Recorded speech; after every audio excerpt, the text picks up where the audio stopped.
Hey guys, my name is Woody Money.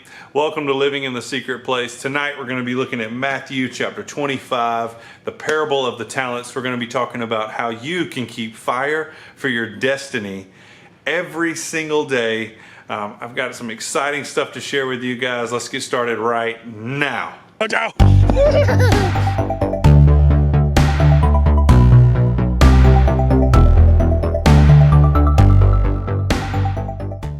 Hey guys, so tonight we had movie night with our family. It's something that we do every now and then. We make a whole lot of popcorn and we watch a movie.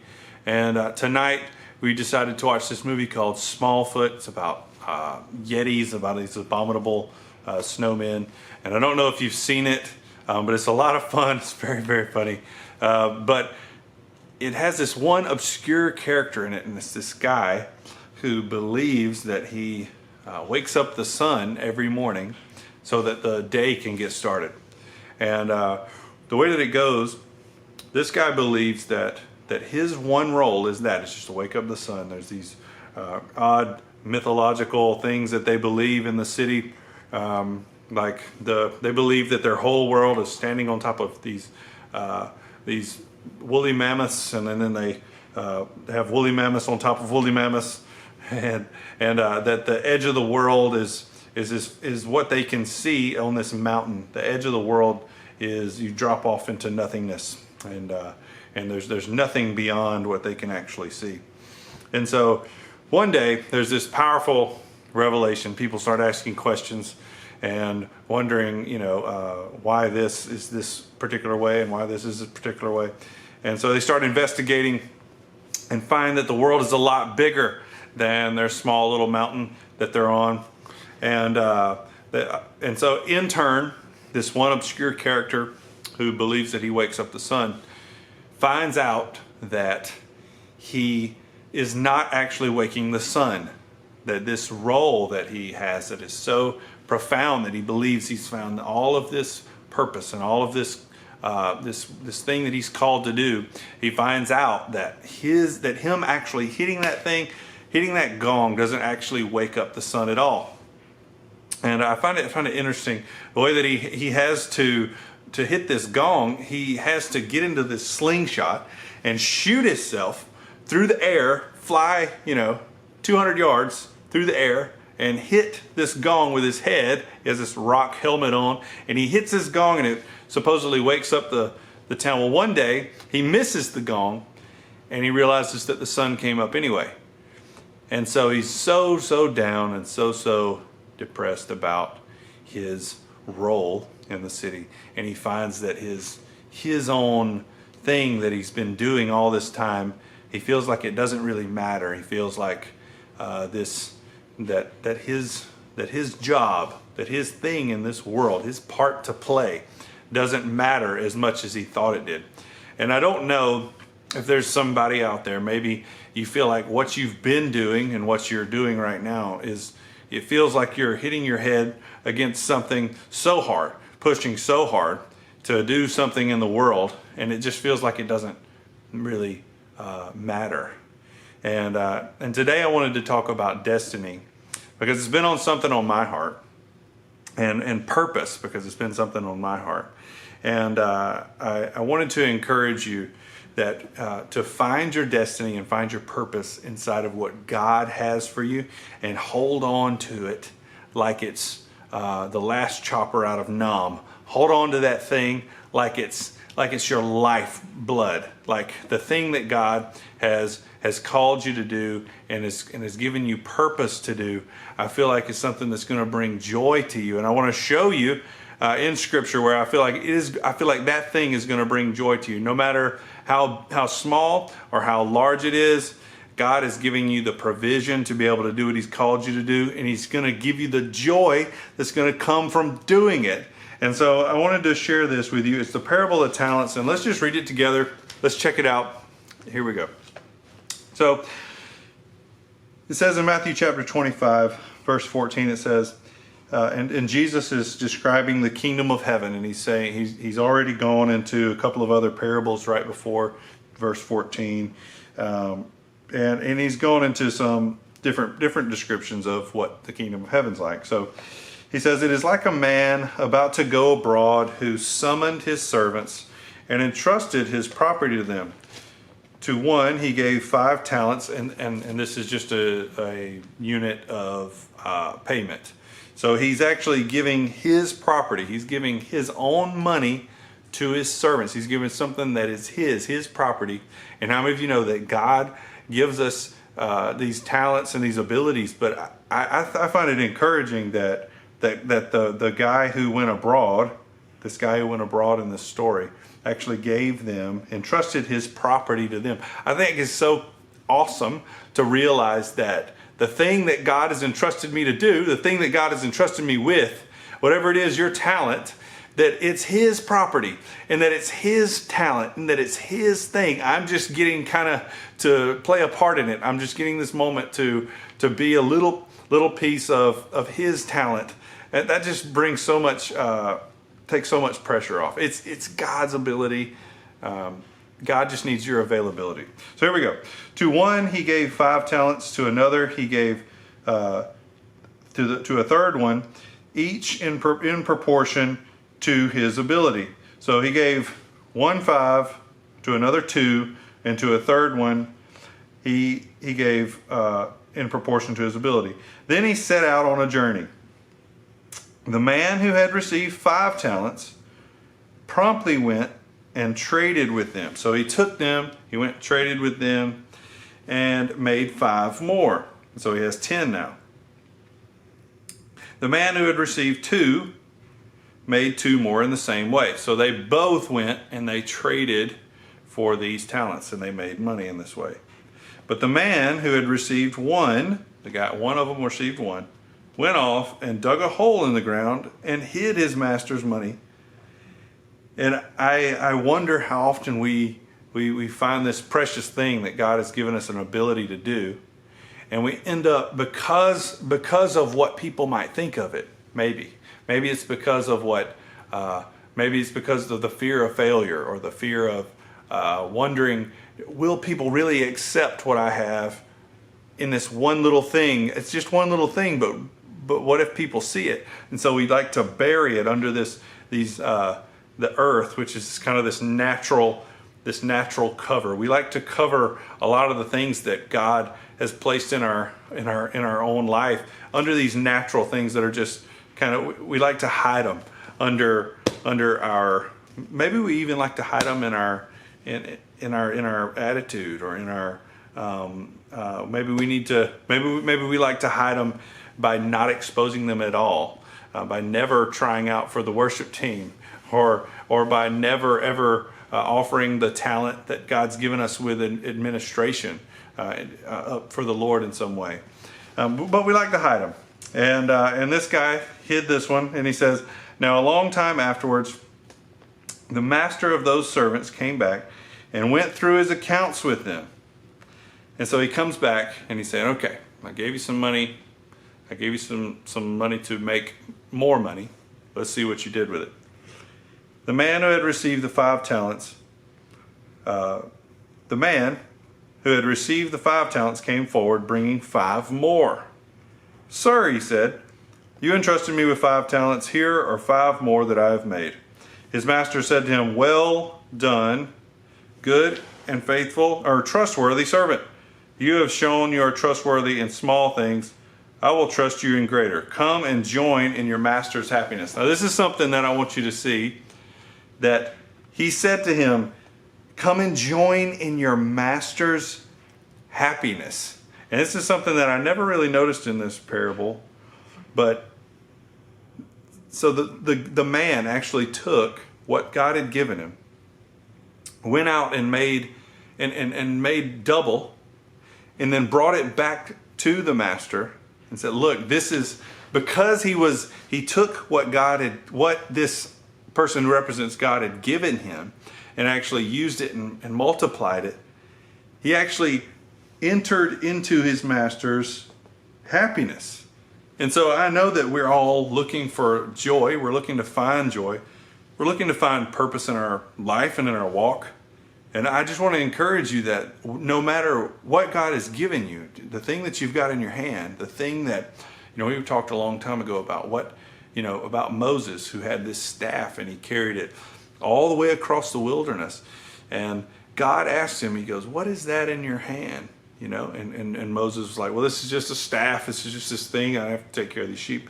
And God's like, I want to use that to bring about my wonders. I want to use that to set my people free. And in the next paragraph, Moses refers to the same staff that he was holding as the staff of God. In one paragraph, the staff went from just a plain old ordinary stupid stick to the staff of God. And I think that's part of the joy. We realize that when we use the little things that God has given us, we don't bury them. We multiply them. That we do enter actually into the Master's happiness, into the Master's joy. We find joy inside of what God has called us to do. So the man with the 2 talents came forward. Sir, he said, you entrusted me with 2 talents. Here are 2 more that I have made. So this same guy doubled what God had given him, even though it was smaller than what the other guy had, even though it was maybe a little bit more insignificant. Maybe it seemed a little more insignificant, maybe seemed a little more smaller. It didn't matter. He doubled it anyway. And here's what happened. He said to him, well done, good and trustworthy servant. You have shown you are trustworthy in small things. I will trust you with greater. Come and join in your master's happiness. So he said the same exact thing to the 2 guys. One had more, one had less. Even though, can you imagine if the guy who had less was scrolling through Instagram, and saw the guy who had more, the guy who had 5 over here, the guy who had 2 is scrolling through Instagram looking at the guy who had 5 and saying, that guy's got 10. I've only got 3 now.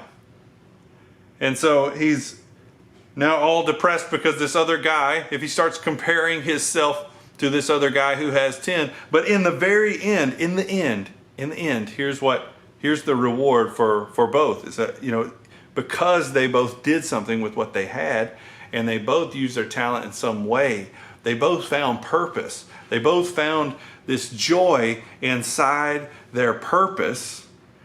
They both found the same joy. They both found the same amount of joy. The Bible says that come and join in your master's happiness. Even though one had 10, all this fruit and all this stuff, one had 10, one had the Instagram feed going crazy. The other one had the Instagram feed just kind of barely moving, But they both entered into their master's happiness. And so I want to encourage you that even if your thing doesn't look like those people that you've been kind of idolizing in your own mind, keep chewing on that thing that God has given you to chew on, and keep pushing in that thing that God has given you to push on. And I want to encourage you to find joy, find the joy in it, the thing that God's called you to do. So let's keep reading. It says, last came forward the man who had the single talent. Sir, he said. So I heard, first of all, he heard he was a hard man. And so first off, this guy has heard something about his master, and he says, I heard you were a tough dude. So immediately this throws up this spirit of fear thing, immediately. I heard you were a hard guy, so reaping where you had not sown and gathering what you had not scattered. So I was afraid, the spirit of fear, and I went off and hid your talent in the ground. Here it is. It was yours. You have it back. Here you go. There it is, right back. But his master answered him, you wicked and lazy servant. So you knew that I reap where I have not sown and gathered where I have not scattered. Well, then you should have deposited my money with the bankers, and on my return I would have got my money back with interest. So now take the talent from him and give it to the man who has the 10 talents. For to everyone who has will be given more, and he will have more than enough. But anyone who has not will be deprived even of what he has. As for this good-for-nothing servant, throw him into the darkness outside, where there will be weeping and grinding of teeth. And I can tell you that, like this is a perfect picture of a lot of people, a lot of scholars, and they're probably right, assume this to be a place of hell, where there's this, where someone is thrown out, kind of into this outer darkness. Hell has been used has been described as, weeping and grinding or gnashing of teeth. But the truth is this, that like when we don't do anything we don't find our purpose, and we don't find the thing that God is called us to do and entrusted us with, the gifts and things, when we don't do anything with them, a lot of times our life can feel like that guy who launches himself into that gong every morning and then one day realizes that it's all for nothing. And so he continues just to launch himself into this gong, just bong, and hit his head against this thing that's not moving. He's finding, he doesn't find purpose in it anymore. He's found, and he gets down, and literally that not finding purpose can feel like I'm thrown into this outer darkness. Literally, I don't know if you've ever felt purposeless, or like you're not experiencing joy from finding purpose in God. But there's a place that feels like there's weeping. There's weeping, there's there's gnashing of teeth. This says grinding of teeth. And so it can feel like you found this place that is hell. You found a place where you're not fulfilled, where you're just kind of existing, where there is no fulfillment. And I want to encourage you right here. I want to encourage you, and I want to kind of hopefully inspire you. I don't want to depress anybody or get anybody down, but I want to ask you, what is stopping you from taking that one talent and digging it up? Because I feel like some of us have buried the talent. I know I have at some point in my life, but and I had to go back and just dig it up and decide to start using that thing, even when I couldn't understand what God was going to do with it, to dig it up and start trying to figure out what God, what do you want to do with this? I can do this. How can this help? How is this going to help you? And finding purpose inside of the mundane, inside of the thing that it didn't seem like it was much, but the one talent that God gave me I want to ask you a question. What's stopping you? Because I want to introduce you to the person who is going to make you go dig it up. And I want to show them to you. Are you ready to meet them? Are you ready to meet them? The person in your life that's going to go just force you to go dig it up, force you to go find it, and just put the shovel in the ground. I want to introduce you. Are you ready? 1, 2, 3. Here, meet them.